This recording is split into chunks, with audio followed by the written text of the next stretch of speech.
안녕하세요. 저는 인천에 거주하고 있는 30대 초반 남성입니다. 김포 소재에 있는 이름을 대면 알만한 수첩을 만드는 공장에서 팀장으로 일하고 있어요. 신혼집으로 마련했던 아파트를 한 채 가지고 있고요. 아파트를 언급하는 이유에 대해서는 사연을 듣다 보면 알게 될 겁니다.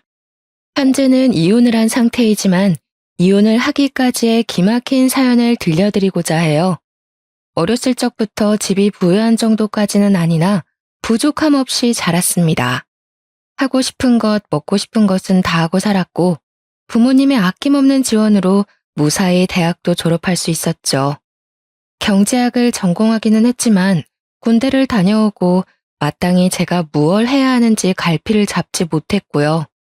마땅한 자격증을 따둔 것도 없었기에 더욱 막막했습니다.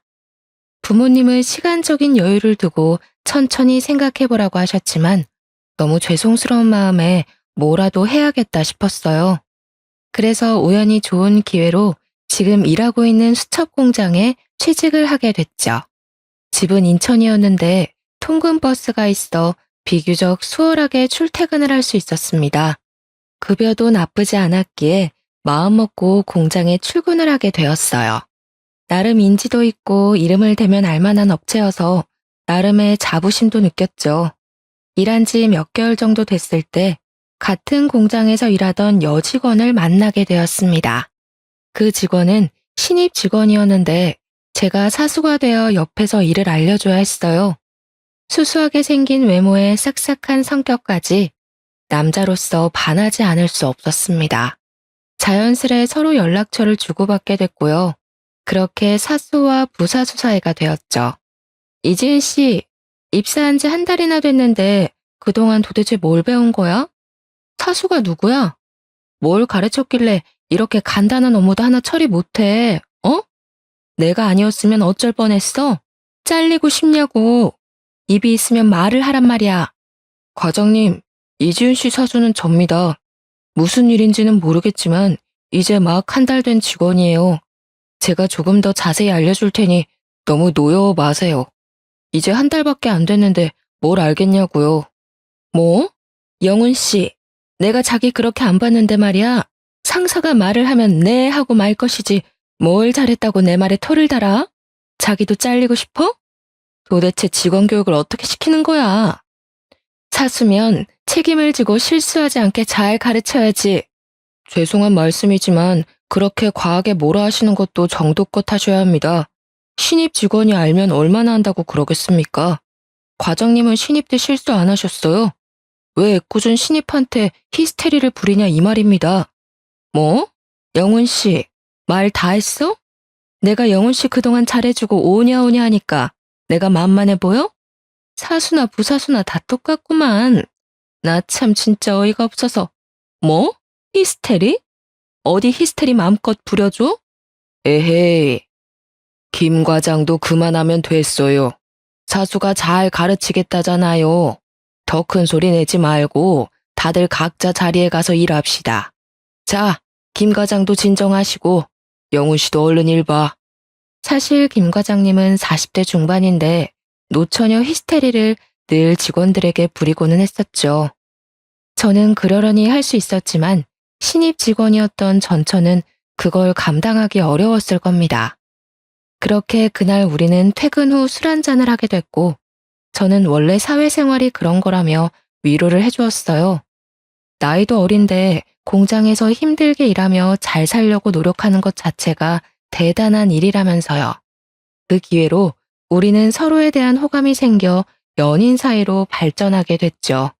그렇게 2년 정도의 연애 후 우리는 자연스레 결혼에 대한 이야기를 하게 됐습니다. 서로 결혼할 나이가 됐고 벌이가 적당할 때 결혼을 하자는 뉘앙스를 풍겼기도 했고요. 사실 여자친구는 연애하는 기간 동안 짠순이 기질이 있었습니다. 저보다 3살 어렸는데 어린 나이에 경제활동을 하다 보니 아껴야 한다는 생각이 강한가 보다 했죠. 공장을 다니며 나가는 식비가 아깝다며 집에서 도시락을 싸와서 먹기도 했습니다. 데이트를 할 때에도 고급진 레스토랑보다는 순대국밥, 기사식당, 분식집을 더 좋아했고요. 한 번은 생일 선물로 조금 비싼 가방을 사주었는데 뭐하러 이런 거에 돈을 낭비하냐며 혼을 내기도 했어요. 또래보다 사치를 부리는 일은 없었고 평소 행동을 보아도 전혀 씀씀이가 해프거나 하지 않았기 때문이죠. 보통 아내 또래 여자들은 인터넷으로 선물 받은 명품을 자랑하거나 비싼 음식을 먹으러 가면 사진을 찍어 올려 자랑하고는 하는데 아내는 그런 게 없었어요. 물론 아내도 친구들과 어울려 놀기 좋아하는 여느 청춘의 20대였지만요. 자신이 카페에서 마시는 커피값을 아끼려고 공장 내 탕비실에 있는 믹스커피를 먹고요. 언젠가 한 번은 그러더라고요. 자기도 다른 여자들처럼 명품백 자랑하고 비싼 옷도 사입고 여행도 다니고 싶대요. 하지만 그럴 시간에 젊었을 때 조금이라도 돈을 더 벌어서 미래에 투자하고 싶다는 겁니다. 지금 벌 수 있을 때 바짝 벌고 나중에 마음대로 하고 싶은 거, 좋아하는 거 하면서 살고 싶다고요. 나이 들어서 돈에 전전긍긍하며 사느니 그게 낫다고요.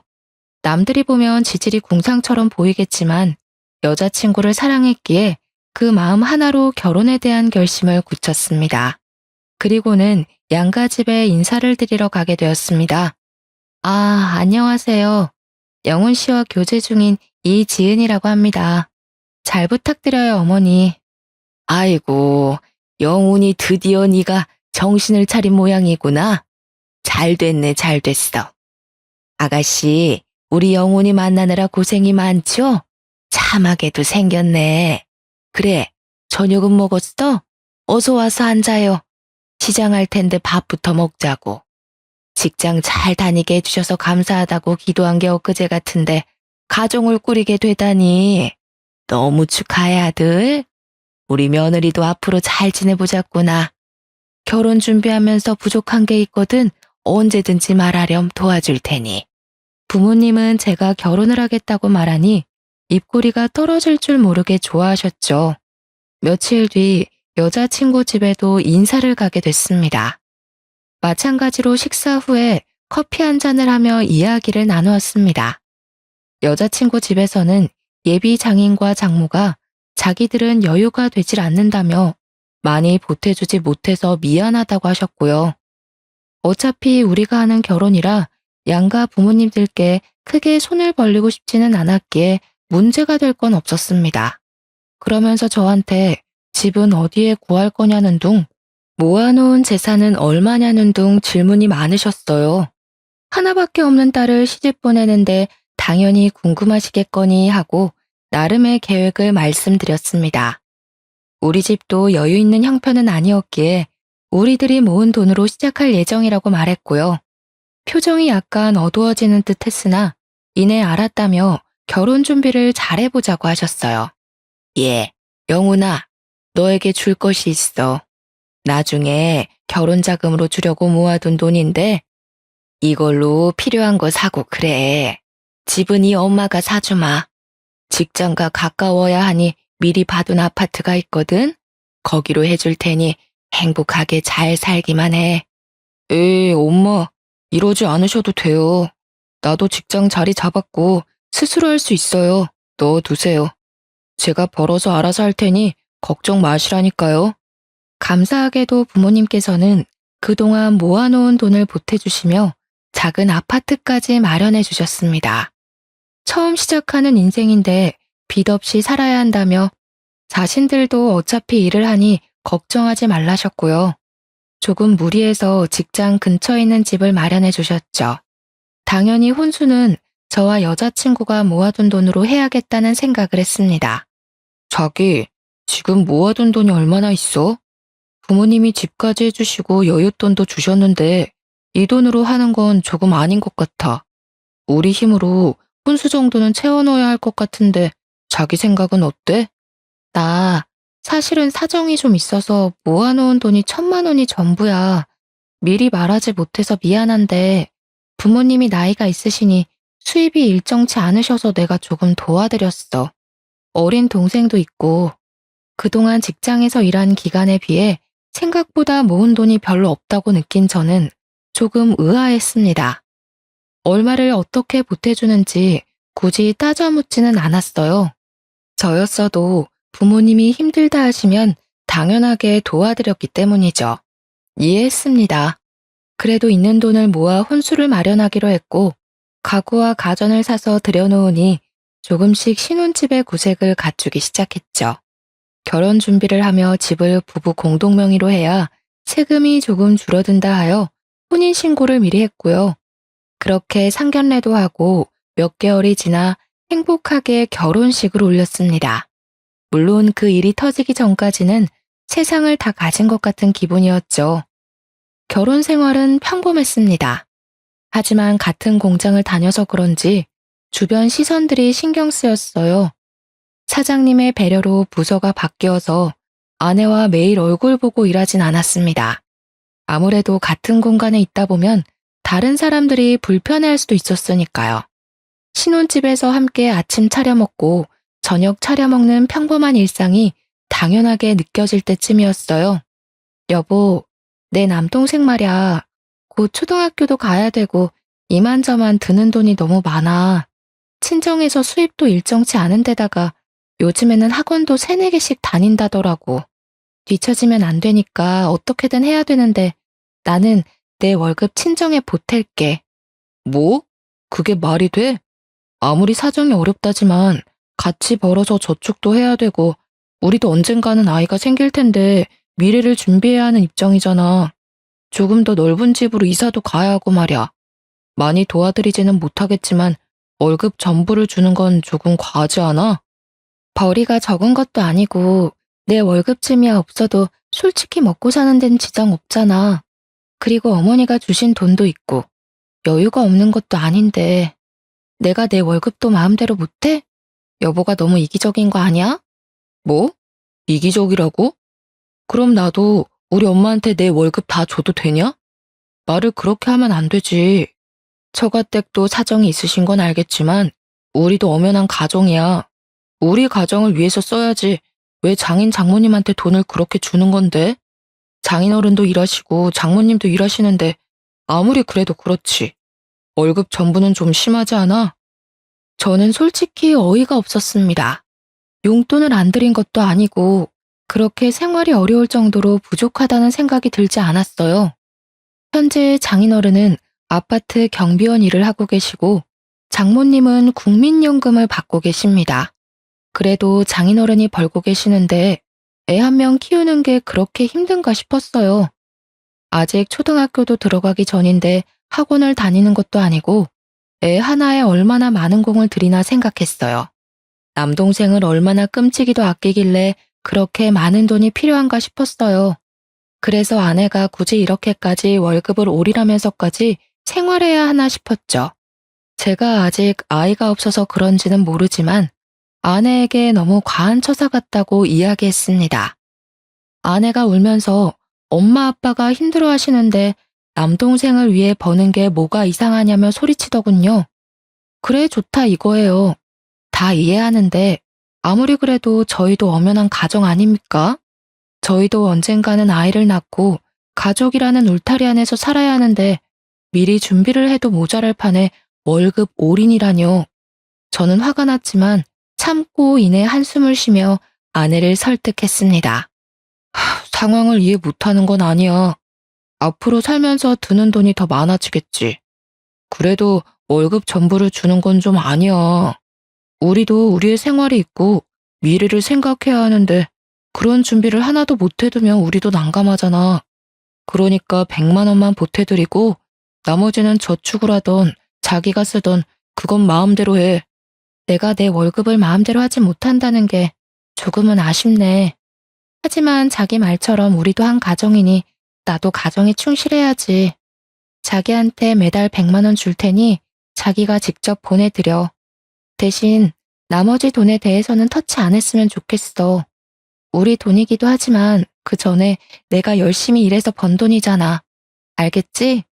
그럼 약속할게. 내가 조금은 더 버니까 생활하는데 지장은 없을 거야. 나도 열심히 모으고 노력할 거야. 당신 월급에서 처가댁 100만 원 보내드리고 남은 돈은 자기 생활비로 써. 관리비라던가. 나머지는 내가 처리할 테니까. 그리고 아직 자기가 아이가 없어서 그러는데 아이 하나 키우려 해도 돈이 장난 아니야.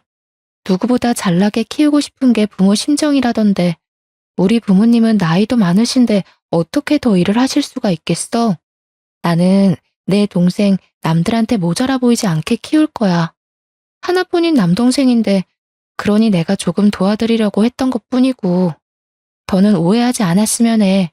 당신이 말한 대로 100만 원만 엄마한테 전할게. 남동생에 대한 애착이 남다르다 생각하며 아내와 합의를 봤습니다. 결국 한 달 월급을 전부 드리지 않고 100만 원을 합의를 받고 매달 100만 원씩 장모님께 보내드렸습니다. 그래도 100만 원 이외에 생신 기념일 다 잊지 않고 더 드렸으면 더 드렸지 모자라게 드리진 않았던 것 같네요. 장모님은 제 얼굴을 볼 때마다 표정이 좋지 않으셨고 100만 원만 보내드리는 저도 마음이 좋진 않았어요. 그런데 장모님은 제가 한 달에 한 번씩 처가댁 갈 때마다 장 봐야 된다, 계모임 가야 된다, 미용실 가야 된다면서 계속 저를 피하시는 겁니다. 사위 대접을 바라지는 않아도 제가 갈 때마다 없는 약속을 만드셔서 막상 가면 바쁜 장인어른을 대신해 어린 처남을 봐주고 오기 일쑤였어요. 저도 사람인지라 내심 서운했죠.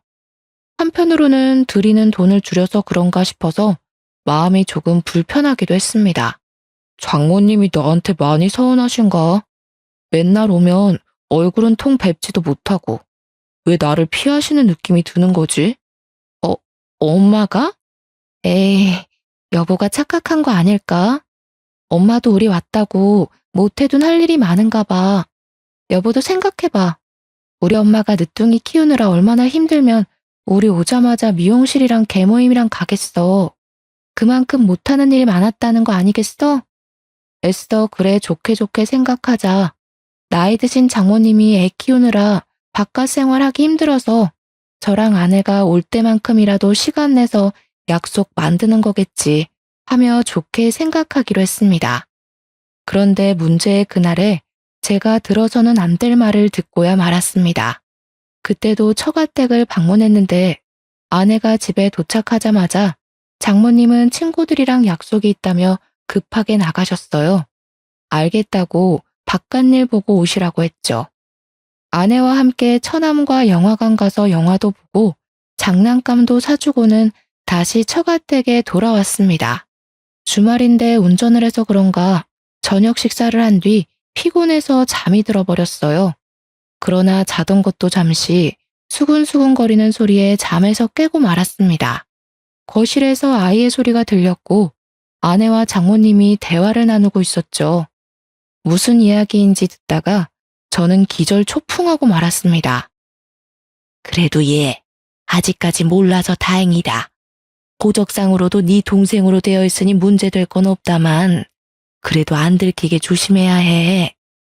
지우야, 너도 아저씨 있을 땐 엄마 보고 누나라고 해야 해. 알겠지? 엄마, 영훈 씨 들어 조용히 해. 우리만 조용히 하면 아무도 모르는 일이야. 나 혼자 벌어서 먹고 살기 힘들잖아. 시부모님이 여윳돈도 챙겨주셨으니까 모자라면 적당한 핑계 대서 돈 보태달라고 하면 될 거야. 걱정 마. 으유, 알았다. 그래도 졸부는 아니어도 부족한 것 같지는 않아 보여서 다행이네. 우리 지우 이제 돈 걱정 좀 줄겠다. 지우 너도 좋지? 누나가 돈 많이 벌어주니까. 지우야, 엄마가 항상 미안해. 지우가 엄마라고 부르고 싶어 하는 거 알아. 엄마랑 할머니랑 있을 때만 엄마라고 해야 해. 알겠지?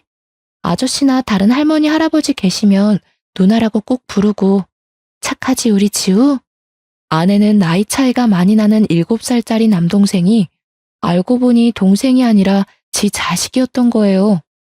고등학생 때 일진 무리와 어울리다 사고를 쳤고 임신을 해서 낳은 아이가 어린 처남이었습니다. 아이의 아빠는 누군지 모르며 자기 자식인 걸 모르니 둘만 조용히 하면 되는 거라는 이야기를 하는 겁니다. 근데 아이가 다 듣고 있는데도 저런 말을 하는데 아이는 일말의 표정 변화도 없는 겁니다. 자기 엄마가 내 아내라는 걸 알면서도 아내의 아들은 지금껏 아내한테 단 한 번도 엄마라고 부르지도 못한 거였어요. 당연히 내 엄마인데 엄마한테 왜 누나라고 해야 하는지 어린 아이여서 이해가 안 될 텐데 말이에요.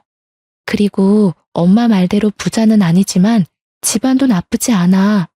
어차피 아파트까지 해주셨으니까 더 이상 돈 들어갈 데 없을 거 아니냐고. 내가 엄마한테 내 월급 그대로 주자고 했는데 절대 안 된다는 거야. 나중에 우리도 애 낳고 살려면 미리 준비해야 한다고.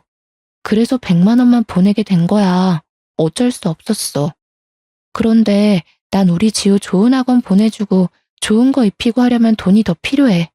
그러니까 아무 걱정 말고 돈 부족하면 이야기해. 알겠지? 알았다니까 그러네. 지우는 걱정 말고 너는 일단 김서방이나 잘 구슬려 봐. 사람은 괜찮아 보이더만. 잘 구슬리면 그래도 돈을 잘 줄 것 같던데 이왕 이렇게 된 거 지우 동생도 보고 나중에 애가 태어났는데 헤어지자고는 못할 거 아니니. 내가 지금 지우 하나 키우는 것만 해도 얼마나 힘든데 또 애를 낳으래 그래 엄마는. 일단 지우 건강하게 잘 크는 것만으로도 나한테는 고마운 거야. 아빠 앞에서도 입 조심해야 해. 그리고 영훈 씨와 나 사이에서 아이를 가질 생각은 없어. 때를 봐서 임신하기 어려운 몸이라고 둘러댈 생각이야. 저는 듣다가 너무나도 기막힌 사실에 아무 소리도 못하고 그 자리에서 주저앉고 말았습니다. 우당탕탕 소리가 나자 헐레벌떡 아내와 장모가 일어나더니 어쩔 줄 몰라 하는 게 아니겠어요? 지금 제가 들은 게 도대체 무슨 소리죠? 여보, 이게 다 무슨 소리야? 내가 들은 게 사실이야? 지우가 자기 동생이 아니라 아들이었어? 사실이야? 무슨 소리야? 우리는 그런 이야기 한 적 없어. 자기가 자다 일어나서 잘못 들은 거 아니야? 어떻게 그런 생각을 할 수가 있어? 웃기지 마. 내가 분명히 들었어. 당신과 장모님이 나눈 대화 내가 다 듣고 있었다고. 시침이 뗄 생각은 하지 마. 어떻게 그런 걸 속이고 결혼을 해? 이 결혼은 무효야. 이게 사기 결혼이지 사기 결혼. 나 참 어이가 없어서. 그리고 나와 당신 사이에는 아이가 없을 거라고? 무슨 말 같지도 않은 소리야.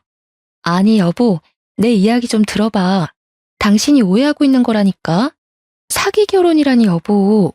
이야기 좀 하자니까. 자네가 잘못 들은 게 맞아. 우리는 그런 이야기를 한 적이 없어. 아무래도 자네가 많이 피곤한가 보구만. 자네가 오해한 것 같은데 우리는 절대 그런 이야기를 한 적이 없어. 그럴 리도 없고 말이야, 김서방. 제발 말이 되는 소리를 좀 하세요. 제가 처음부터 다 들었다는데 다들 왜 이렇게 고집이야? 진짜 어디서 사기 결혼을 해가지고 안 비켜? 이럴 거면 결혼을 왜 한 거야? 이건 명백한 사기라고. 아이 보기 부끄럽지도 않냐?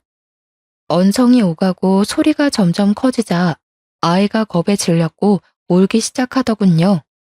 저는 그 길로 짐을 싸들고 신혼집으로 돌아왔습니다. 당장 부모님께 사실을 알려야 했지만 저도 생각 정리를 해야 했기에 어쩔 수 없이 신혼집으로 왔고요. 상상도 못한 일이 저에게 벌어진 것도 웃긴데 몇 년을 절 감쪽같이 속였다 생각하니 너무 괘씸하고 문학이 짝이 없었습니다. 다음날 정신을 차리고 날이 밝자마자 시청에서 이혼 서류를 가지고 처가에 갔어요. 야간 근무를 끝내고 돌아오신 장인어른도 함께 계셨죠.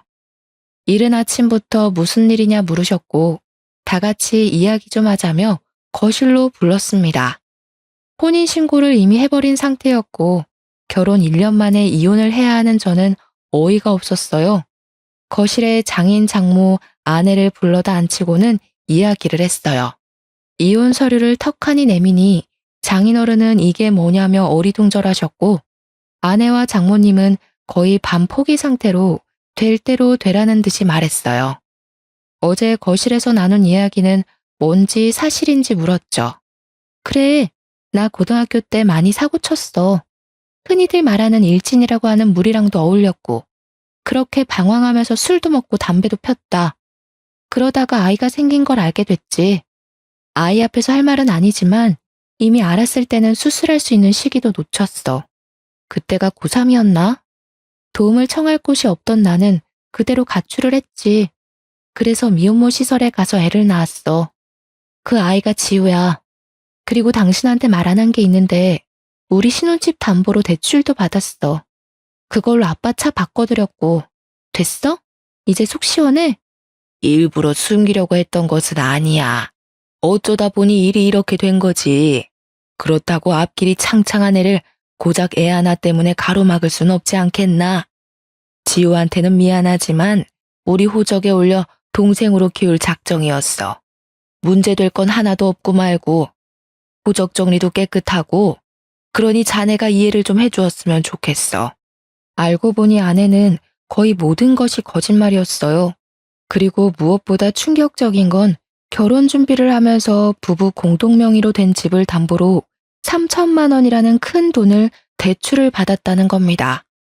공동 명의여서 대출이 가능했는지는 모르겠지만 제3금융권에서 대출받아 완전 고금리 이자로 해놓고 나 몰라라 하면서 달에 꼬박꼬박 장모님에게 100만 원씩 드린 거였어요. 그 돈 어디다 썼냐고 화를 냈더만 그 돈으로 장인어른 차 바꿔줬다는 겁니다. 이 말도 안 되는 상황에 너무나도 당당하고 태연한 그들의 모습을 보고 치가 떨렸습니다. 그래, 이왕 이렇게 된 거 더 말할게. 사실 우리 아빠 차 오래되긴 했어도 굳이 바꿀 정도는 아니었어. 근데 이제 딸내미 덕 좀 보고 살 때 되셨잖아. 나이도 있으시고. 그래서 아파트 출근하러 갈 때 더 좋은 차 쓰라고 10년 만에 차 바꿔드린 거야. 딸이 아버지 효도해 드리겠다는데 그게 그렇게 이상해? 아니, 효도는 당신이 직접 번 돈으로 해야지. 왜 우리 엄마가 해준 아파트로 담보받은 거면서 왜 당신 마음대로 써버렸어? 최소한 양심이 있다면 상황 설명하고 상의라도 했어야 하는 거 아니야? 어차피 결혼한 마당에 공동명의니까 상관없지 않아? 당신은 장인한테 효도하는 게 그렇게 싫어? 그렇게 안 이꼽니? 대출 좀 받았다 쳐. 일하면서 갚아나가면 될 문제 가지고 그렇게 꼬투리를 잡아야겠어? 당신 원래 그렇게 쪼잔한 사람이야? 당신이랑은 무슨 말을 할 수가 없네. 장인어른은 이런 사실 다 알고 계셨어요? 집사람이 매달 100만 원씩 장모님 드린 거, 그리고 신혼집 담보로 대출 받아서 장인어른 차 바꿔드린 거요. 알고 계셨냐고요? 그리고 지우가 제 아내 자식인 것도 알고 계셨어요? 어쩜 그리 하나같이 절 속일 생각만 하셨어요? 아니 이게 무슨 말인 거냐 도대체. 김서방, 난 정말 몰랐네. 몰랐다고. 그저 직장 다니면서 모은 돈으로 바꿔준 걸로 알고 있었네만. 지은아, 여보, 이게 다 무슨 일이야? 지우 이야기는 또 뭐고? 내가 내 돈으로 친정에 돈 보태겠다는데 그것도 안 입고 와 하질 않나. 내가 알아서 하게 냅두면 이렇게까지 하지 않아도 됐는데 이왕 이렇게 된 거 미안하다는 사과는 못할 것 같아. 이미 엎질러진 물. 그래, 이혼하자 이거야. 도대체 내가 뭘 그렇게 잘못했니? 오랜 침묵을 깨고 상황 파악을 대충 하신 장인어른이 연신 미안하다며 사과를 하셨습니다. 저는 뒷골이 땡겨서 아내와 장모님의 뺨이라도 후려갈기고 싶었어요. 하지만 사과를 하시는 장인어른과 그런 어른들의 모습을 바라보는 어린 처남을 보고 겨우 참았습니다. 아내와 장모님은 한 번만 봐달라고 자신들의 이야기 좀 들어달라고 사정했지만 제가 매정하게 이혼 서류에 도장을 찍으라고 하자 적반하장으로 나왔습니다. 장인어른은 도대체 무엇하는 짓이냐며 아내와 장모님께 소리쳤지만 그들은 막무가내였어요. 자네 그거 아나? 이미 혼인신고를 한 마당에 이혼하게 되면 신혼집으로 마련했던 아파트를 반으로 나누고 위자료까지 줘야 해. 아이의 양육비를 줘야 한다는 얘기야. 부부 공동명의잖아. 그러니 나누어야지 안 그래? 당신 그만하지 못해? 그게 어디서 배워먹지 못한 태도야?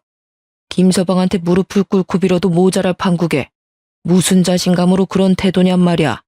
내가 자식 농사를 잘못 지었어. 그만 좀 해. 뭐? 이 양반이 정말 모지리 같은 당신도 내가 걷어주지 않았으면 이렇게 살지도 못했어. 지은이 임신해서 애기 낳아왔는데 그럼 애를 길바닥에 버려? 말이 좋아서 친척이 사정이 있어서 맡긴 아이지. 바보도 아니고 말이야. 도대체 으유, 내 팔자야. 뭐? 지우가 지은이 애란 말이야? 처갓댁 당숙 자식이라며? 그건 또 무슨 소리야? 지은이가 언제 애를 낳았어? 왜 이런 이야기가 나오는 거냐고. 정말 뻔뻔하기 그지없네요. 내가 알아도 한참을 잘못 알았네. 아니, 처음부터 내 잘못이었어. 그때 사수로서 일만 했어야지. 내가 눈이 멀었었나 보네. 나 절대 가만히 있지 않을 거야. 절대로 그냥 못 넘어가. 장모님과 아내는 너무나 당당한 태도로 얼토당토 않는 이야기를 하는 겁니다. 결국 저도 지우를 생각해서 끝까지 잡고 있던 이성의 끈을 놓아버리고 말았죠. 그래서 가사소송으로 혼인 취소만 하려고 했는데 그들을 사기죄로 고소를 하기로 마음먹었어요. 제가 해온 집을 부당하게 담보까지 받아서 장인어른 차를 바꿔주었으니까요. 더욱 가관인 것은 아이가 아내의 아들이라는 것을 장인어른도 오늘에서야 아셨던 거예요. 장모님 친척분 중에 사정이 있어 호적에 대신 올려 키워주고 있다는 걸로 알고 계셨던 거죠. 딸내미가 배가 불러왔음에도 몰랐던 건 장인어른이 그 시기에 해외 출장을 다녀온 덕분에 정말 하나도 몰랐다는 겁니다. 그대로 부모님께 사실을 말씀드렸고 얼굴을 뵐 면목이 없었는데 오히려 저를 걱정해 주셨습니다. 화를 내실 줄 알았는데 오히려 마음이 힘들 저를 위로해 주시는 모습에 가슴이 아팠어요. 어려서 부족함 없이 키워주고 뒷바라지 해주시는 부모님에게 효도를 하지는 못할 망정 불효를 저지른 것 같아 너무 죄송했기 때문입니다. 사람이 살다 보면 말이야, 이런 일 저런 일 산전수전 다 겪게 되어 있어. 이번 일도 인생을 살면서 겪은 하나의 일이라 생각하고 너무 깊게 담아두지 마. 엄마 아빠는 괜찮으니까 말이야. 영훈이 너 정신줄 놓지 말고 앞으로 더 잘 살면 그거면 돼. 정말 미안해 엄마. 나도 직장 잘 다니고 자리 잡고 좋은 모습 보여주려 했는데 뜻대로 되질 않아서 엄마랑 아빠한테 너무 미안해요. 전 그 파렴치한 놈들을 절대 용서하지 않을 생각이에요. 엄마 아빠한테 미안해서라도 그렇게 못하겠어. 꼭 천벌받게 할 거야. 며칠 뒤 변호사를 선임해 사기죄로 그들을 고소했어요. 동시에 혼인 무효 소송, 정신적 피해 보상을 요구하는 소송을 진행하기로 했습니다. 당연히 아내에게 유책 사유가 있었고 재판은 저에게 유리한 쪽으로 흘러갔죠.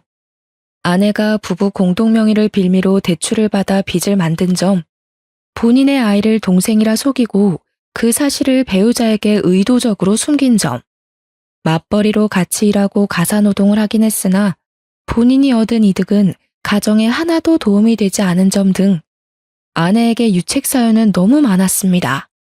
오히려 아내가 저에게 8천만 원의 위자료를 지급해야 한다는 결론이 나자 아내는 항소를 했습니다. 자신도 맞벌이를 하고 집안일을 했는데 왜 위자료를 줘야 하냐며 말이죠. 재판에서 지던 날 법정을 나오며 저에게 악에 받쳐 소리를 치더라고요. 끝까지 이렇게 나오시겠다. 맞벌이 하면서 나도 가사일 분담해서 잘했고 아내로서의 역할 충실히 이행했어. 재산 분할이 불가하다니 가능키나 한 소리야? 난 절대 얌전하게 안 끝내. 절대로. 곧 죽어도 자기 잘못을 모르는구나. 당신 사기죄가 얼마나 큰 죄인지는 알고 하는 소리야? 인두껍을 쓰고 어떻게 그런 짓을 할 수가 있어. 지나가는 개를 붙잡고 왈왈 짖기만 하지.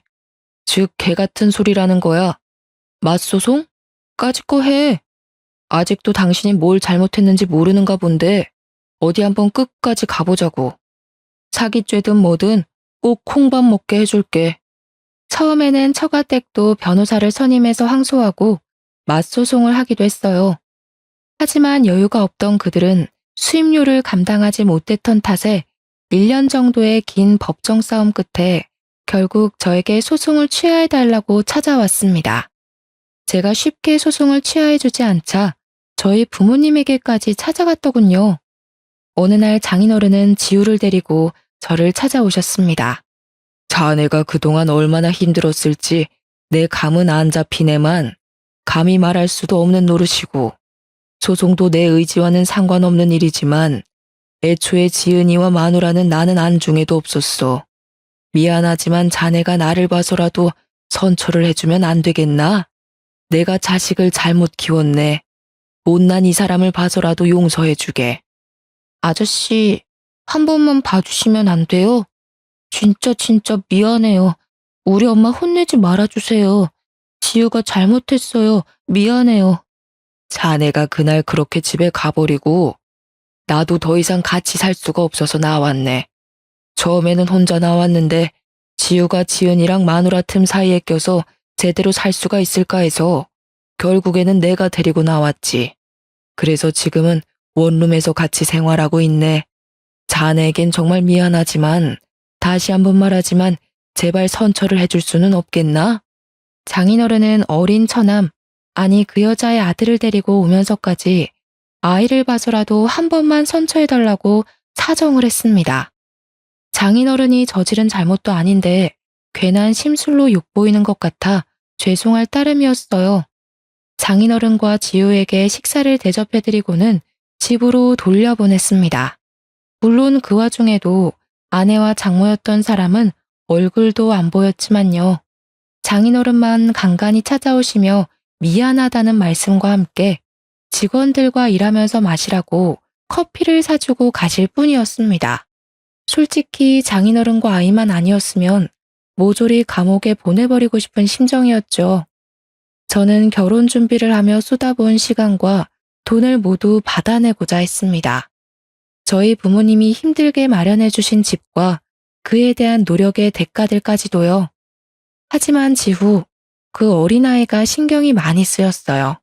사실 제가 신경 쓸 이유는 없었지만 어른들 싸움에 저 아이가 무슨 죄가 있나 하고 가슴이 아팠습니다. 엄마를 엄마로 부르지도 못하고 억압받으며 자라왔을 저 불쌍하고 곱디고 온 아이를요. 앞으로 밝은 미래에서 활기차게 살아도 모자란데 더 이상 아이에게 상처를 주고 싶지 않았습니다. 그래서 원하는 대로 돈을 다 받고 싶었지만 적어도 아이는 먹고 살아야 했기에 위자료 3천만 원만 받는 조건으로 원만히 해결하기로 했고요. 그렇게 결론이 나니 짧지만 그동안의 일이 영화처럼 스쳐 지나가더라고요. 무엇을 위해 이렇게 살아왔나 싶을 정도로요. 물론 아직도 생각하면 굉장히 화가 나고 괘씸하기도 하지만요. 당신 앞으로는 아이를 봐서라도 이렇게 살면 안 돼. 아이가 당신만 보고 사는데 당신이 안 좋은 모습 보이면 아이가 어떻게 생각하겠어? 엄마를 엄마로 부르지도 못하게 하고 인간으로서 그게 할 수 있는 일이냐고. 나와는 사이가 이렇게 끝났지만 앞으로 지우를 위해서라도 잘 살아. 그리고 두 번 다시 내 눈앞에 띄지 마. 여보, 고마워. 당신에게는 정말 못할 짓을 했어. 앞으로는 우리 지우 봐서라도 내가 정말 열심히 살게. 선처해줘서 고마워. 앞으로 더는 연락할 일 없을 거야. 정말 미안했어. 건강하게 잘 지내. 자네가 어려운 결정을 해주어서 고맙네. 정말 고마워. 내가 자식, 마누라 관리를 잘못한 탓이 크네. 자네도 우리는 있고 이제 행복한 삶을 살길 바래. 그동안 미안했네. 그들은 연신 저에게 미안하고 고맙다며 인사를 하고 그 뒤로 연락이 끊겼죠. 그것이 저와 그들의 마지막이었습니다. 이혼하고 2년 정도밖에 지나지 않았지만 저는 그동안 안정을 되찾고 열심히 공장에서 근무했습니다. 일에 집중한 덕분에 올해는 팀장 자리까지 승진했고요. 신혼집으로 마련했던 아파트는 이혼한 뒤 급매로 곧장 팔아버렸고 돈은 다시 부모님께 드렸습니다. 나중에 저 말고 부모님을 위해 노후 자금으로 쓰시라고요. 그리고 저는 회사 근처 방 2개짜리 집을 얻어 살게 되었습니다. 당시 전처와 같이 신입 직원이었던 남자 직원은 대리로 승진했는데요. 가끔 전처와 연락을 주고 받는다고 합니다. 제가 묻지 않았는데도 어느 날 와서 점심 식사를 하고 커피 한 잔을 하는데 와서 이야기하더라고요. 팀장님, 지은 씨 충청도 쪽으로 내려가서 자리 잡았나 봐요. 거기서 견과류 포장하는 공장이었던가? 다시 취직해서 일 시작했나 봐요. 아직 재혼을 하거나 그런 건 아닌 것 같더라고요. 박 대리, 나한테 굳이 그 이야기를 하는 이유가 뭔지 모르겠어. 이미 그 여자와 나는 끝난 사이라 더는 그 여자에 대해 알고 싶지가 않은데 말이지. 계속 연락하고 지내나 본데 이거 하나는 분명하게 전해줘. 나 같은 사람이 생기면 내가 쫓아가서 그 남자 살려줄 거라고. 내가 두 눈 뜨고 살아있으니 나한테 했던 같은 실수는 반복하지 말라고. 에이, 김 팀장님도 참. 욕먹을 행동을 해서 그렇지 성격은 착했잖아요. 제가 팀장님께 괜한 말을 전해드린 것 같네요. 요즘은 이혼이 흠도 아니잖아요. 돌싱 몰라요, 돌싱? 그래도 근황은 알려드리고 싶었는데 제가 생각이 짧았어요. 죄송합니다. 그래, 박 대리도 여자 만날 때 조심하라고. 예쁘다고 반해서 덜컥 만나고 그러면 안 돼. 신중해야지. 그러다 내 꼴 난다니까. 이제 시덥지 않은 농담 따먹기 그만하고 어서 가서 일 봐. 아내였던 여자가 예쁘고 돈 아낄 줄 알고 검소해서 착한 여자인 줄 알았는데 결혼하고 뒤통수 맞은 게 2년이 지나도 생생하게 기억날 정도로 충격이 남아 있었습니다. 물론 같이 일하는 동료들에게는 아무렇지 않은 척 농담을 주고받기도 하지만요. 박대리 말처럼 요즘엔 이혼은 대수롭지 않은 일이니까요. 저는 지금 당장은 결혼 생각이 없지만 차라리 집안 환경을 모두 다 아는 결혼중개 업체에 연락해서 결혼할 여자를 찾을까도 생각하고 있습니다. 물론 소개팅 회사에 연락하면 인위적인 만남이란 게 마음이 걸리지만 이렇게 사기꾼들이 판치는 세상에서 온전한 내 가정을 만들려면 어쩔 수가 없는 것 같거든요. 결혼이 필수도 아니고 지금은 제가 하는 일에 만족하며 살아가 보려고 해요. 사는 게 바쁘다는 이유로 혼자 여행도 못 해봤는데 올 여름에는 제주도로 한 달 살이도 할 예정이고요. 내년에는 부모님을 모시고 유럽 일주도 생각하고 있습니다. 평생 바쁘게 일하시고 저 뒷바라지 해주시느라 해외여행을 한 번도 안 가보셨거든요. 그 김에 저도 세상을 좀 더 돌아보고 싶네요. 그러면 마음의 여유가 조금은 생길 것 같습니다. 아, 그리고 여러분, 혹시 모르니 겉으로 예쁘다고 착하다고 속지 마세요. 겉과 속은 다르고 돌다리도 두드려보고 건너라는 옛말 하나도 틀리지 않더라고요. 여러분도 조심 또 조심하시기 바랍니다. 제 긴 사연을 읽어주셔서 감사드려요.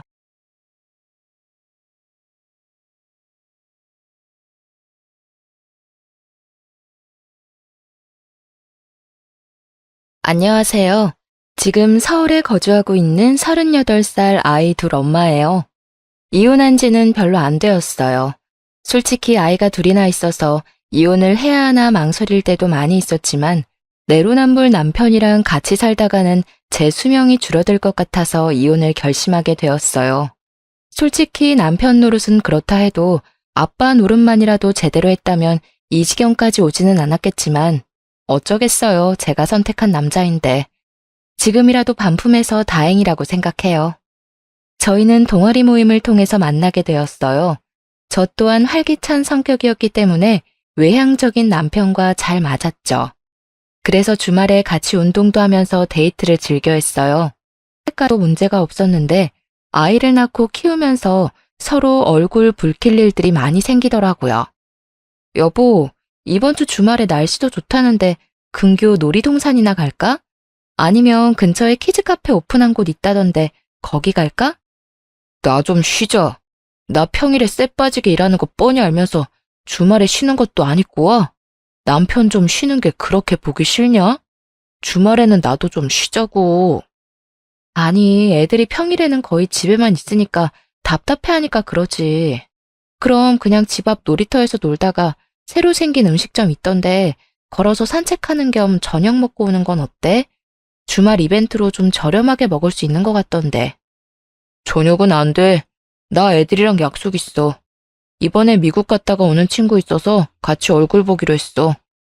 아, 뭐야, 쉬고 싶다며. 근데 어디 가? 그리고 친구? 저번 주도 친구 만난다고 나가서 새벽에나 기어 들어왔잖아. 아니, 그렇게 친구가 좋으면서 왜 결혼했어? 애가 하나도 아니고 둘이나 되는데 왜 나만 챙겨야 해? 내가 평일에 어디를 가기를 하냐, 친구를 만나냐? 너는 집에서 놀면서 애기 보지만 나는 계속 일하다 요 근래 애들 좀 만나는 건데 뭘 그렇게 난리를 치냐. 그리고 솔직히 너 애들 생각해서 놀러 가자고 하는 거 아니잖아. 너가 놀러 가고 싶어서 그러는 거 아니야? 너가 가고 싶으면 직접 운전해서 가. 운전면허 어디다 쓰려고 그러냐? 나 어차피 그날 술 먹을 거라서 차 안 가져갈 테니까 당신이 차 써. 지금 애 하나도 아니고 둘을 내가 어떻게 데리고 다녀. 그리고 10살 넘은 애도 아니고 큰 애도 5살밖에 안 돼서 계속 신경 써야 하는데 내가 지금 애 둘을 데리고 나가는 게 내가 나가고 싶어서 그러는 거라고? 당신이 어떻게 그럴 수가 있어? 애는 나 혼자 만들었어? 아, 몰라. 너가 알아서 해. 이렇게 싸움을 끝내고 주말이 되니 남편은 아침부터 나갈 준비를 하는 거예요. 솔직히 저희 싸움이 마무리되지도 않았고 제가 계속 물건을 세게 내리는 등의 신경질을 냈는데도 아랑곳하지 않더라고요. 그래서 그냥 모임 안 가려고 내 화도 안 풀어주나 보다 생각을 했는데 이게 웬걸 저는 그냥 무시하고 콧노래 부르면서 샤워하는 모습이 너무 꼴보기 싫어서 결국 제가 먼저 말을 걸었어요. 어디가? 저녁 모임이라며. 그럼 낮에 애들이랑 좀 놀아주고 나가. 아, 원래는 그랬는데 친구가 일찍 보면 안 되겠냐고 하네. 그래서 점심, 저녁 먹고 올게. 나 밥 안 챙겨줘도 돼.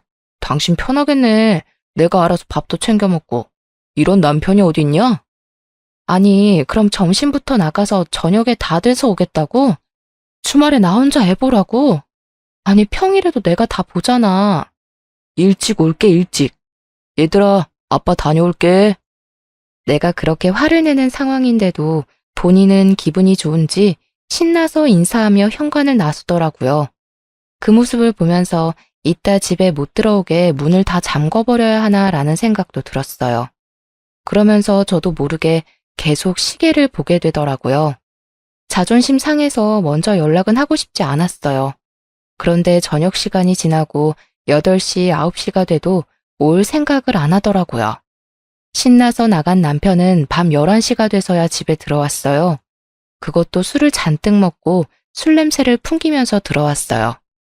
정말 냄새가 너무 역해서 토가 나올 것 같았어요. 저는 애들 데리고 근교 키즈카페 다녀왔다가 씻기고 재우고 이제 좀 쉬려고 하는데 들어와서는 큰 소리로 애들을 찾으면서 애들을 만지려고 하더라고요. 아무래도 술 냄새가 심하게 나니 애들이 자면서도 뒤척이고 둘째는 울려고 하는 게 눈에 보였어요. 정말 힘들게 겨우 재운 건데 술 먹고 늦게 들어와서 애들부터 깨우려고 하는 남편을 보자니 속에서 열불이 나더라고요. 머리끄덩이를 잡아야 하나 싸대기를 때려야 하나 이걸 어떻게 해야 하나 생각하다가 발로 차버렸어요. 술을 워낙 많이 먹고 와서 그런지 아침에 다리에 멍들어 있는 걸 보면서 어디에 부딪혔나? 하는 모습이 웃겼어요. 그냥 발로 차서 침대 밑으로 떨어뜨릴 걸 그랬어요. 이렇게 모임을 잡고 계속 늦게 오는 일이 반복되는 도중에 둘째가 어린이집에 가게 되었어요. 둘째를 하루 종일 보고 있어서 제가 힘들었는데 몇 시간이지만 그래도 이제 좀 한숨 돌리겠다 생각이 들었어요. 하지만 그런 평화도 오래 가지 못했어요. 둘째가 갑자기 저녁에 기침을 하면서 열이 오르더라고요. 다음날 어린이집에 전화해서 아무래도 아이가 열이 나서 등원을 못하겠다고 말씀드리니 지금 같은 반 원아가 폐렴으로 입원을 했다고 하더라고요. 그래서 저도 걱정이 돼서 병원에 갔다 왔어요. 그랬더니 폐렴 초기 증상이라 입원을 해야 할 것 같다 하시더라고요.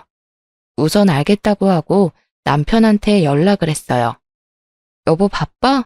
지금 병원 왔는데 둘째 열도 안 잡히고 폐렴 증상도 있어서 입원해야겠다고 하네. 그래? 그럼 입원해야지. 우선 짐도 챙겨야 하니 아직 입원은 안 했지? 이따 병원 갈 때 같이 가자. 알았어. 이따 집에서 봐. 그렇게 첫째도 하원시켜서 집에 있었어요. 혹시 몰라서 둘째 마스크도 씌우고 있고 큰애도 마스크 쓰라고 했거든요. 그러면서 기저귀랑 둘째 간식, 옷가지 등을 챙기고 있는데 첫째가 어디 가냐고 하더라고요. 그래서 동생이 아파서 병원에 가야 한다고 했어요. 그랬더니 그럼 자기는 누구랑 있냐고 해서 아빠랑 있을 거라고 말하니까 갑자기 울기 시작하더라고요. 첫째가 우니 둘째가 따라 울고 정말 이런 난장판이 없었어요. 때마침 남편이 와서 한 명씩 안아들고 겨우 달랬어요. 엘리베이터에서 나오는데 애들 울음소리가 들려서 놀랐잖아. 무슨 일이야? 내가 둘째랑 병원에 있어야 해서 큰애는 아빠랑 있어야 한다고 말하니까 갑자기 울더라고. 그랬어? 왜 그랬지? 아빠랑 둘이서 저녁도 먹고 지내면 동생이랑 엄마도 다시 집으로 올 거야. 며칠만 아빠랑 있는 거야. 싫어. 지아도 엄마랑 있을 거야. 나도 엄마랑 있을 거야. 애가 떼를 써서 어떻게 설명해야 하나 난감했거든요. 그런데 남편이 갑자기 헛소리를 하더라고요. 그냥 둘 다 데리고 가면 안 돼? 나 종종 야근할 때도 있고 출근하느라 정신 없는데 큰애 깨우고 챙겨서 유치원 데려다 주는 것도 힘들 것 같은데. 아무래도 둘 다 자기가 보는 게 낫지 않겠어? 큰애가 엄마 찾기도 하고. 지금 그게 할 말이야? 내가 놀러 가니? 둘째가 아파서 병원에 가는데 거기가 무슨 좋은 곳이라고 애 둘을 다 데려가. 그리고 나는 안 힘들어? 애가 새벽에도 울어서 요즘 나 잠도 2~3시간밖에 못 잔 거 알잖아. 그럼 어머님이라도 부르던지. 어떻게 할 수가 없잖아. 애가 너만 찾는데. 주 양육자가 엄마다 보니 애들이 엄마를 찾는 것은 당연한 건데 애가 엄마만 찾는다고 아빠인 본인이 돌보려고 하는 게 아니라 엄마인 저한테 다 떠넘기기 식으로 데려가라는 말에 너무 실망스러웠습니다. 정말 아빠로서 무책임하다 느꼈어요. 노력조차 해보지 않았으니까요. 결국 합리화하는 남편에게 큰 소리를 내고 말았습니다. 당신이 아빠 노릇을 했어야 애가 아빠를 찾지. 아, 속 터져. 어쨌든 둘째는 입원을 시켜야 하니 결국 친정엄마한테 전화를 해서 도움을 요청했어요. 1시간 30분 거리에 사는 엄마에게 SOS를 쳐서 큰애 등하원만 좀 부탁했어요. 솔직히 시부모님께 연락을 드리고 싶었는데 마음 편하게 연락드리기가 어려워서 그냥 엄마한테 전화를 드렸거든요. 엄마가 일도 하고 계시는 중이라서 혹시 시간이 안 된다고 하면 시어머님한테도 가능한지 여쭤봐야겠다 생각했는데요. 친정엄마가 너무 흔쾌히 가능하다고 하시면서 매번 저희 집까지 찾아오셨어요. 그리고 둘째 입원 소속하는 것도 함께 도와주셔서 남편이 필요가 없었답니다. 그래도 나이 드신 엄마가 고생하는 게 마음이 안 좋아서 엄마한테 차라리 저희 집에서 생활하면서 큰애를 봐달라고 말씀드렸거든요.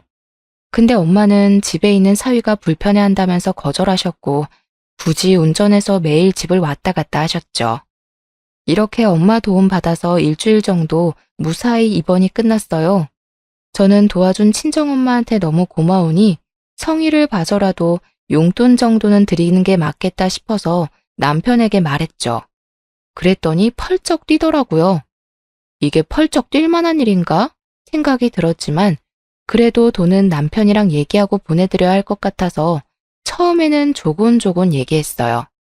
이번에 집에 가보니 엄마가 청소나 정리 같은 부분들도 해주셔서 너무 감사해서 그런데 한 50만 원 정도 용돈 드리는 건 어떨까? 뭐? 외할머니가 손주 보는 걸로 무슨 용돈을 드려. 우리가 뭐 돈이 남아도는 것도 아니고. 그리고 계속 상주하신 것도 아니고 왔다 갔다 하시면서 애 유치원만 보낸 거잖아. 그리고 조금만 애들 데리고 있으면 내가 금방 퇴근해서 애들 씻겼는데 이게 돈까지 보낼 일이야? 본인이 그 일이 힘들다고 해서 제가 먼 거리에 있는 엄마한테 도움을 요청한 것인데 이렇게 말하니까 너무 화가 나서 막 쏘아붙였어요.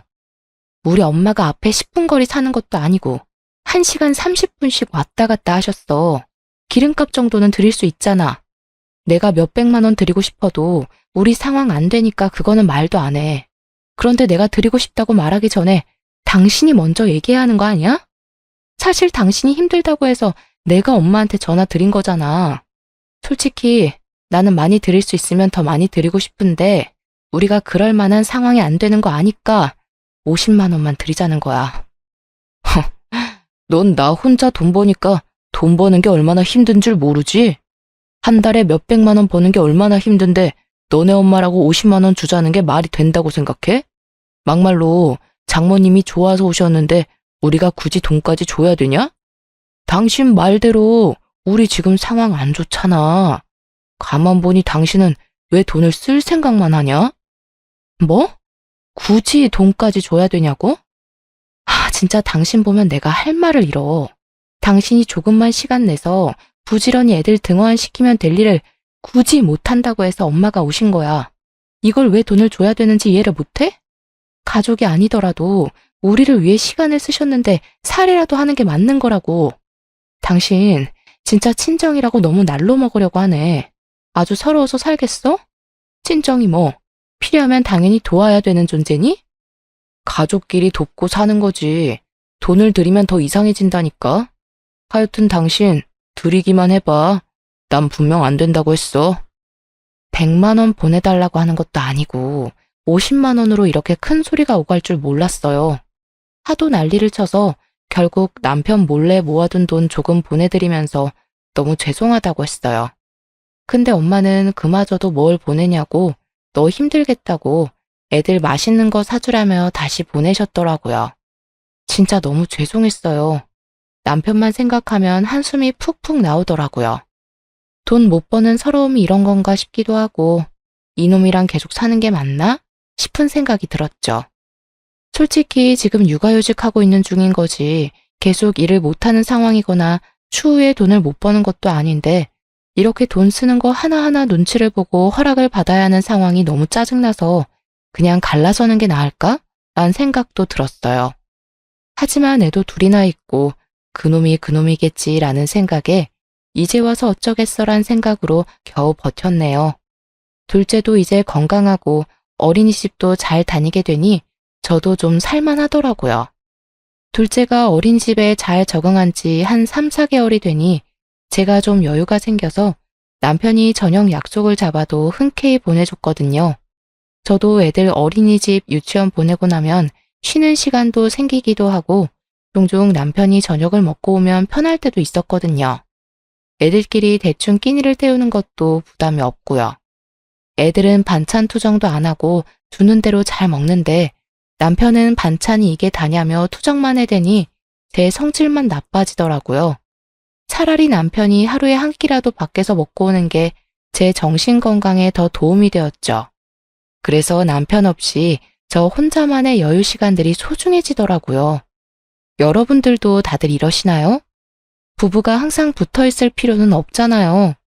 맨날 붙어 있으면 싸우기만 더하고 차라리 각자 여유 시간 즐기는 것도 좋은 선택이다 싶었네요. 그래서 남편이 사적인 약속 때문에 집에 늦게 오더라도 크게 화를 내진 않았습니다. 그냥 그러려니 하고 풀어준 거죠. 그런데 언제부턴가 매일매일 약속을 잡더라고요. 이 사람이 정말 약속에 미쳤나 싶었죠. 정도가 지나쳐서 결국 한마디 하게 되었네요. 여보, 나 오늘도 저녁 먹고 들어가. 오늘도? 이번 주만 벌써 3번이나 집에 안 들어왔어. 적당히 하고 오늘은 일찍 들어와서 애들이랑 놀아주고 씻겨줘. 이제 큰애도 커서 내가 씻기기 힘들단 말이야. 당신이 같이 와서 씻기면서 책도 읽어주고 재워줘야 나도 집안일 빨리 마무리하고 좀 쉴 거 아니야. 오전 오후 애들 없는 시간에 띵까띵까 놀고 왜 나 있을 때 집안일 하려고 해? 네가 미리미리 하면 되잖아. 오전 오후에는 내가 집안일 안 해? 애들이 어지럽힌 거 치우고 빨래하고 반찬 만들고 내가 하는 일이 얼마나 많은데 논다고 얘기해? 아, 알았어. 오늘 일찍 들어갈게. 이따 봐. 저녁 메뉴는 미리 준비해놔서 남편이 곧 도착한다는 연락을 받고 식탁에 저녁을 차려놓고 기다렸는데요. 남편이 도착해서 옷 갈아입고 나오더니 자연스럽게 소파에 가서 앉더라고요. 뭐해? 당신 밥 차려놓은 거 안 보여? 빨리 식사부터 해. 그런데 남편이 이런 말을 하더라고요. 당신은 좋겠다. 나도 맨날 집에서 놀면서 지내고 싶다. 어떻게 그런 말을 입 밖으로 낼 수가 있지? 라는 생각이 들었어요. 지금 내가 만든 밥과 내가 청소한 집에 살면서 어떻게 그런 말을 내뱉을 수 있는지. 심지어 오늘은 애들이 놀이터에서 놀고 와서 남편 오기 전에 샤워시켜서 남편이 할 것도 없었거든요. 진짜 내가 다 해주니까 고마운 줄 모르는구나 라는 생각이 들었지만 한편으론 그래, 얼마나 회사 생활이 힘들겠어. 좋게 좋게 생각하려 애썼답니다. 남편이 식사를 끝내고 또 제가 설거지를 했는데요. 곰곰이 생각할수록 내가 왜 이런 취급을 받으면서 애들을 봐야 하나 싶더라고요. 아무리 긍정적으로 생각해도 남편의 말 한마디 한마디가 저를 비참하게 만들었습니다. 그리고 순간적으로 이런 상태를 지속하는 것은 좋지 않겠다 싶었죠. 이런 상황이 계속해서 반복되면 나 스스로 너무 작아질 것 같았거든요. 그래서 남편한테 복직 얘기를 꺼냈어요. 애들도 이제 좀 컸고, 나 그냥 복직하려고. 둘째도 어린이집 생활 잘하고 있고, 나도 시간 유연제로 해서 근무하면 부담도 없을 것 같아. 이제 자기가 육아휴직하는 건 어때? 아까 나한테 나 부럽다며. 맨날 놀고 먹는 것 같아서 부럽다며. 근데 나 전업주부 아니고 육아휴직한 거였잖아. 큰애 초등학교 들어갈 때 또 육아휴직 써야 할 수 있으니 한 1년 정도는 당신이 쓰는 게 어때? 이렇게 말했더니 아주 펄쩍 뛰더라고요. 그렇게 쉬고 싶다고 말했던 남자는 어디 갔는지. 무슨 말이야.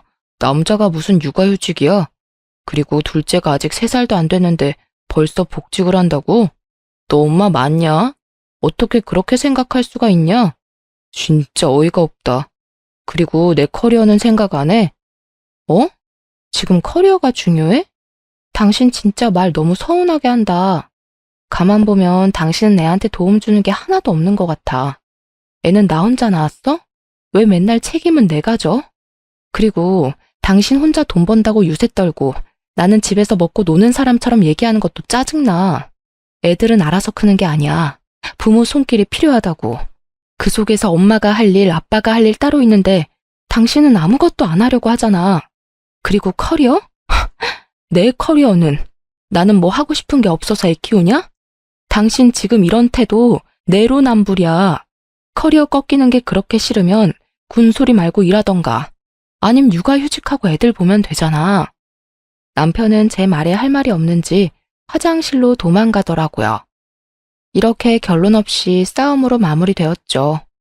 세상에 남자가 얼마나 많은데 하필이면 이런 남자를 골랐을까 하는 좌절감에 며칠 내내 마음이 좋지 않았어요. 육아에 버거워 우울증이 찾아온 건지 아니면 모든 육아맘들이 이런 고충을 안고 사는지는 모르겠지만 너무 서러워서 눈물이 마르질 않았답니다. 그리고 며칠 뒤 첫째 학교에서 부모 참관 체육대회가 있던 날이었어요. 여보, 이따 11시 맞춰서 공원으로 와야 해. 엄마들은 먼저 가서 도와줘야 해서. 나 먼저 가니까 시간 잘 기억해서 와야 해. 알겠지? 알겠어. 머리 아파 죽겠으니까 그만 말해. 제가 2주일 전부터 남편에게 누누이 말했는데요. 그걸 알고도 그 전날 술이 떡이 되도록 마셔왔더라고요. 저는 아침부터 도시락이며 돗자리며 준비하느라 눈코 뜰 새 없이 바빴는데 이런 제 노력도 모르고 남편은 술 때문에 속이 울렁거린다며 투덜거리더라고요. 이 사람이 아이 아빠가 맞는 건지 왜 저 혼자 부모 역할을 하고 있는 건지 속이 참 답답하더라고요. 남편이 아니라 애를 한 명 더 키우는 느낌 뭔지 아시죠? 그래서 등짝을 퍽퍽 치면서 남편을 훈육하고 말았네요. 너는 생각이 있냐 없냐? 다음날 애기 부모 참관 체육대회 있는 거 뻔히 알면서 어떻게 그 전날 술을 그렇게 많이 먹고 올 수가 있어? 난 먼저 나가서 애들 챙기고 있을 테니까 당신 꼭 10시 40분에는 집 나와야 된다. 장소는 톡으로 보내놨으니까 확인하고. 시간 없어. 빨리 정신 차리고 일어나. 알았다고, 알았어. 머리 울리니까 제발 그만 좀 말해. 그렇게 저는 먼저 체육대회 장소에 가서 애들 챙기고 선생님이 요청하는 일들을 하고 있었어요. 하지만 10시 50분이 되었는데 남편이 안 보이는 거예요. 다른 애들은 아빠 하면서 즐겁게 뛰어놀고 있는데 우리 애는 계속 아빠는 언제 와? 아빠 오늘 안 와? 이러는데 환장하겠더라고요. 애는 계속 아빠만 찾지 남편은 보일 생각을 안 하지. 그래서 핸드폰을 찾아서 전화를 걸었어요. 지금 전화기가 꺼져 있사오니? 이 사람이 휴대폰을 충전을 안 하고 잔 건지 아님 일부러 꺼놓은 건지 1시간이 넘도록 전화기는 꺼져 있었습니다. 결국은 행사가 끝날 때까지 아이 아빠는 오지 않았어요. 저는 속이 썩어갔지만 애들 앞에선 억지로 웃으며 행사를 마무리했네요. 집에 갔더니 코 골면서 퍼질러 자고 있는 남편을 발견했습니다. 소파에 누워있는 남편을 발로 차서 깨웠어요. 야, 생각이 있어? 내가 아침부터 그렇게 말했는데 자고 있니? 지금 몇 시인 줄 알아? 어? 몇 시인데? 지금 오후 4시고 해가 지고 있다고 이 머저리야. 시간이 그렇게 됐어? 씻기 전에 잠깐 누워있다가 씻는다는 걸. 미안해. 딸 미안해. 아빠 미워. 나만 아빠 없고. 아빠 진짜 미워. 그렇게 첫째는 방문을 쾅 닫고 방에 들어갔답니다. 며칠 동안 아빠한테 삐져 있을 게 분명했어요. 나 더 이상은 못 참으니까 이제 당신이 육아휴직 써.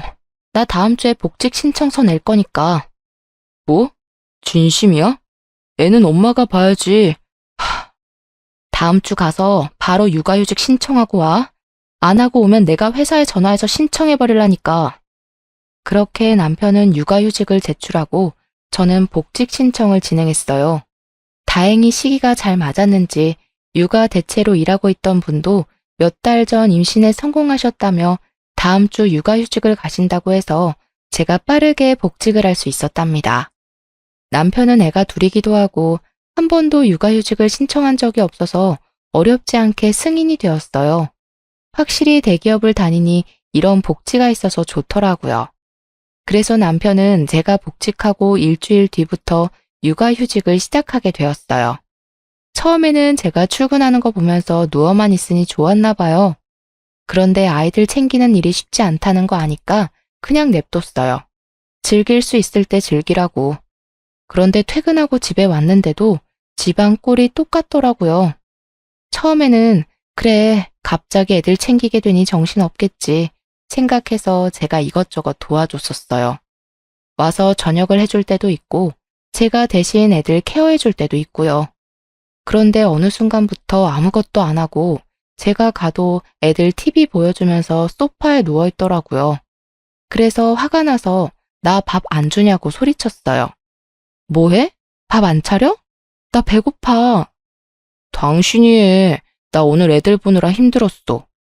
뭐가 힘들어? 젖먹이 애기 있는 것도 아니고 어린이집 유치원만 보내놓으면 거기에서 다 해주는데. 그리고 나 입으로 하나도 없어. 빨래는 도대체 언제 할 거야? 당신 잊었어? 당신 입으로 그랬잖아. 집에서 노는 사람이 다 하는 거라고. 왜 안 해놨냐고. 빨리 밥 차리고 집안일 해. 이렇게 쏘아붙이니 씩씩거리면서 일어나서 차리더라고요. 그래봤자 저희 부모님이 보내주신 반찬이랑 어머님이 만들어준 음식 데우는 것만 했었어요. 근데도 힘들다고 징징거리는 모습에 어이가 없었네요. 애들 재울 때도 저 혼자 방에 들어가서 자고 그랬어요. 애들이 엄마 찾아도 이제 아빠랑 자라고 단호하게 보냈거든요. 이렇게 며칠을 싸우고 냉랭한 분위기에서 퇴근한 저는 보란 듯이 아무 일도 안 하고 바로 잤어요. 일이 조금이라도 많아지면 바로 야근 신청을 했고요. 이런 날들이 반복되니 남편이 정말로 힘들었나 봐요. 제가 좀 일찍 출근했던 날에 남편이 문자를 보냈더라고요. 여보, 미안해. 전에는 몰랐는데 육아가 쉬운 일이 아니더라. 너무 힘들어서 요즘 근육통이 낫지를 않아. 밤마다 허리도 너무 아프고. 연약한 당신이 이걸 다 어떻게 해냈을지. 그동안 내가 당신한테 너무했지? 얼마나 화났으면 당신이 복직을 했겠어. 암튼 오늘도 수고하고 저녁에 퇴근하고 보자. 사랑해, 여보. 고작 한 달 만에 이렇게 꼬리를 내리다니. 저는 6년 넘도록 육아를 전담했는데도 하지만 남편의 진심 어린 문자 하나에 사르르 풀리고 말았네요. 한편으론 쌤통이라고 생각이 들면서도 내 남편이라고 안쓰러운 건 어쩔 수 없더라고요. 그래서 오늘 저녁은 외식이라도 해야겠다 싶어서 좀 빨리 퇴근했죠. 근데 웬걸? 신발장을 보는데 모르는 신발이 보이더라고요. 들어갔더니 식탁에 앉아 둘째를 보고 있던 어머님과 눈이 마주쳤습니다. 그래서 순간적으로 헉 했어요. 남편이 따로 언질을 한 것도 아니어서 저도 모르게 얼어붙게 되더라고요. 어머님 오셨어요? 여긴 어쩐 일로? 에휴. 별다른 말씀은 하지 않으시지만 제 얼굴은 보지도 않으시고 계속 애만 쳐다보고 계시더라고요. 그러면서 저를 훑어 쳐다보시는데 눈빛이 뭔가 쎄하더라고요. 그래서 남편을 방 안에 조심히 데리고 들어와서 이게 어떻게 된 거냐고 물어봤죠. 아, 내가 애 보기 힘들다니까 엄마가 왔어. 왜? 그러면 안 돼? 솔직히 본인이 몇 달을 혼자서 봤으면 제가 이렇게까지 어이가 없진 않았을 것 같아요. 고작 한 달도 안 돼서 힘들다고 징징대는 모습에 저도 모르게 가자미 눈이 되더라고요. 남편은 구구절절 변명을 하기 시작했습니다. 너도 힘들 때 장모님 불렀잖아. 나도 우리 엄마한테 도와달라고 한 건데 대체 뭐가 문제야? 말이라도 해봐. 그렇게 째려보지 말고. 물론 힘들면 도움 요청할 수 있지만 태도가 정말 별로라고 생각했어요. 그리고 어머님도 계속 언짢게 쳐다보시니 저도 괜히 눈치 보이고 기가 죽더라고요. 오전에 보낸 문자 하나에 화가 풀렸던 제 자신이 너무도 미웠습니다. 이 사람은 반성을 한 게 아니라 위기를 모면하려고 가짜 사과를 한 게 틀림없어요. 그렇지 않고서야 밤늦게까지 시어머니를 집에 있게 하다니. 이 남자는 정말 안 되겠다 생각이 들어서 결국 이혼하자고 말을 꺼냈어요. 당신은 정말 안 되겠다. 그냥 우리 이혼하고 각자 사는 게 더 행복할 것 같아. 애들은 어차피 내가 키우던 거니까 내가 양육권 친권 가져갈게. 양육비는 많이 바라지도 않아. 그냥 애들 한 명당 100만 원씩 보내주던가. 아니면 그냥 둘 합쳐서 150만 원이라도 보내줘. 뭐? 이혼? 그리고 왜 당신이 당연히 양육권을 가져갈 거라고 생각해? 애가 한 명도 아니고 둘씩이나 되는데 이혼 얘기를 어떻게 그리 쉽게 할 수 있어? 당신 하는 행동 봐. 내가 그런 말 안 하게 생겼나? 충동적으로 이혼했다가 나중에 애들한테 원망 들으면 어쩌려고? 애들이 나중에 겪을 고통은 생각 안 해? 아빠 없는 자식 소리 듣게 하고 싶니? 그리고 이혼 가정에서 자란 애들 중에서 정서적으로 이상한 애들이 얼마나 많은데 그런 애들이 사회 나가서 사고도 치고 그러는 거야. 그리고 애들 이혼 가정이라고 왕따라도 당하면 어떡해? 아니 애들 걱정 그렇게 하는 사람이 행동을 그런 식으로 해? 당신이 잘했어 봐. 내가 이런 고민 하나. 당신이 행동을 그런 식으로 하니까 내가 그런 거 아니냐고. 그리고 무슨 이혼 가정 애들이 정서가 안 좋아. 우리는 맨날 이렇게 싸우는 거 보여주는 게 애들 정서에 더 안 좋을 것 같은데 당신 같은 아빠랑 사는 우리 애들이 불쌍해. 정말 입에는 담을 수 없는 말을 서로에게 하면서 싸웠어요. 하지만 저도 한편으로는 아빠 없는 애들을 만들고 싶지 않다는 생각이 들어서 조금 더 참아보자라는 생각으로 3달을 버텼네요. 종종 어머님이 오셔서 아이들을 봐주기도 했고 남편도 나름 열심히 하는 것 같아서 이렇게 그냥저냥 지나가나 보다 했지만 결국 큰 게 터졌어요. 일하고 있는 도중에 어머님한테 전화가 왔어요. 곧 회의 들어가야 돼서 전화는 받지 못했고요. 문자로 시간 날 때 전화 좀 달라고 왔길래 불안한 마음에 회의에 제대로 집중할 수가 없었답니다. 그래서 어머님한테 전화 걸기 전에 남편한테 먼저 전화를 걸었죠. 그랬더니 남편은 별일 없었고 허리 아프다고 일찍 가셨다는 말밖에 안 하더라고요. 퇴근하는 길에 어머님께 전화를 드리니 갑자기 푸념을 시작하셨어요. 너는 내가 나이가 몇인데 손주를 이렇게 매일 봐줘야 하니? 손주 보느라 나는 친구들도 못 만나고 맨날 시간에 얽매여서 사는 게 얼마나 힘든지 아니? 애들 아빠야, 남자니까 섬세하지 못한다고 해도 너는 그러면 안 되는 거 아니지 않니? 네? 무슨 말씀이세요? 정말 이해가 하나도 안 되더라고요. 물론 힘드시니까 푸념을 할 수 있다고 생각했어요. 하지만 제가 뭘 잘못한 게 아닌데도 다짜고짜 화부터 내시니 가만히 듣고만 있는데 어머님 본심이 술술 들리더라고요. 내가 이렇게 나이 먹어서 손주까지 봐주는데 용돈 하나 없는 게 말이 되니? 네 남편이야 그런 거 모른다고 해도 너는 어머님 고생하시니까 용돈 좀 드려야 된다고 말할 수 있지 않니? 너는 그런 센스도 없이 사회생활을 어떻게 하니? 결국 돈이 필요하다는 말씀이셨어요. 솔직히 용돈 드릴 수 있죠.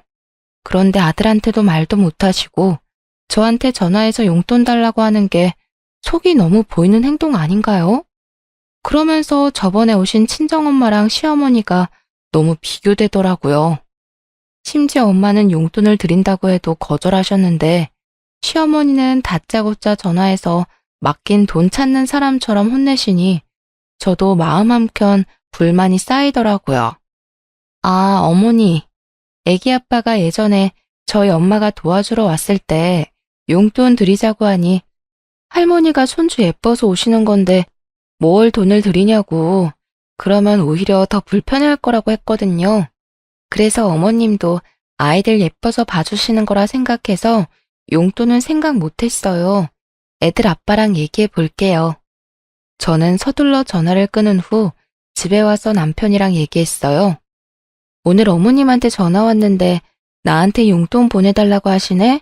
당신은 어떻게 생각해? 엄마가 많이 힘들었나 보네. 아무래도 그 연세 애들 보는 게 힘들잖아. 한 달에 200만 원 정도 보내드리는 건 어떨까? 사실 우리 엄마 오면서 집도 깨끗해지고 자기도 나도 편하잖아. 정말 이렇게 말했습니다. 믿기시나요? 예전에 저보고 50만 원도 많다고 열불대던 남자가 맞나 싶더라고요.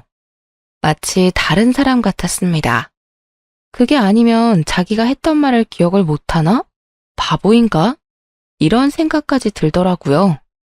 예전에 우리 엄마가 애들 봐줬을 때에는 용돈 드리자고 하니 손주 보고 싶어서 오시는 건데 무슨 용돈이냐고 했잖아. 그리고 그때는 50만 원도 아까워하더니 이제는 뭐? 200만 원? 말이 돼? 당신 뭐 나 몰래 모아둔 돈 있어? 그랬나? 내가 그랬을 리가 없는데. 근데 뭐 그건 지난 일이고 이번에는 도움받고 있는 중이니까 그냥 드리자. 이런 내로남불이 따로 있나 싶었어요. 그리고 용돈 드리자는 말을 어쩜 저리 쉽게 할 수 있을까요?